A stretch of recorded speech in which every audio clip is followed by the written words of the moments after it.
আসসালামু আলাইকুম এভরিওয়ান, আশা করি সবাই ভালো আছেন। আজকে আপনাদের সাথে শেয়ার করব বড়ইয়ের আচার। গ্রামে আমরা যেরকমভাবে বড়ইয়ের আচার বানাই ঠিক সেরকমই একটু বড়ইয়ের আচারের রেসিপি শেয়ার করতে চলেছি।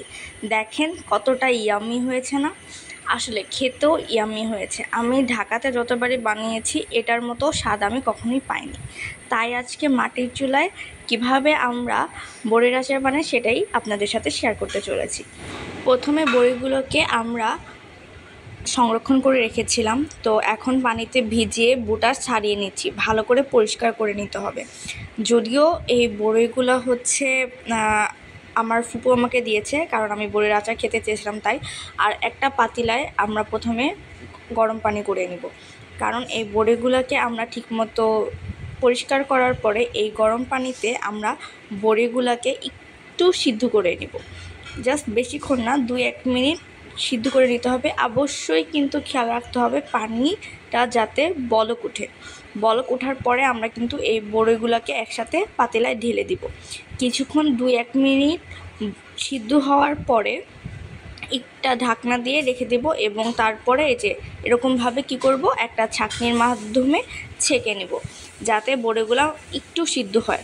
তারপরে একটা কড়াই নিয়ে নিব, কড়াইতে পরিমাণ মতো সব কিছু দিয়ে দিব, রসুন, তারপরে আপনার সরিষার তেল, শুকনো মরিচ, সব মানে একটা আচার বানাতে যা যা লাগে সব কিছু এখানে অ্যাড করে নিব। 5 ফোড়ন, রসুন, তারপরে হচ্ছে আপনাদের যে শুকনা মানে ইনগ্রেডিয়েন্টসগুলো আছে আরও সব এখানে অ্যাড করে নিয়ে তারপরে যে বড়িগুলোকে হাত দিয়ে চটকে তারপরে কড়াইতে দিয়ে দিয়েছি। এখান থেকে আমরা জাস্ট নেড়ে নিব, কারণ হচ্ছে আমরা বাকি প্রসেসটা করব হচ্ছে মাটির চুলাতে।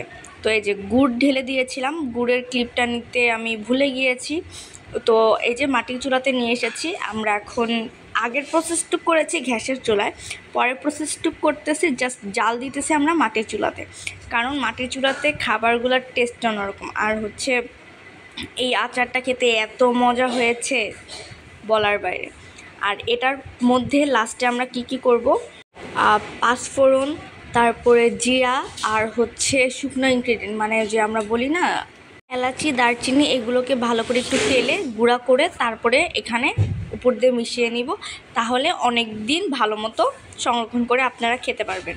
যদি রেসিপিটা ভালো লাগে তাহলে অবশ্যই আমার পেজে একটা লাইক, কমেন্ট, শেয়ার দিয়ে যাবেন এবং কমেন্ট করে জানাবেন এই প্রসেসে কে আচার খেয়ে থাকেন।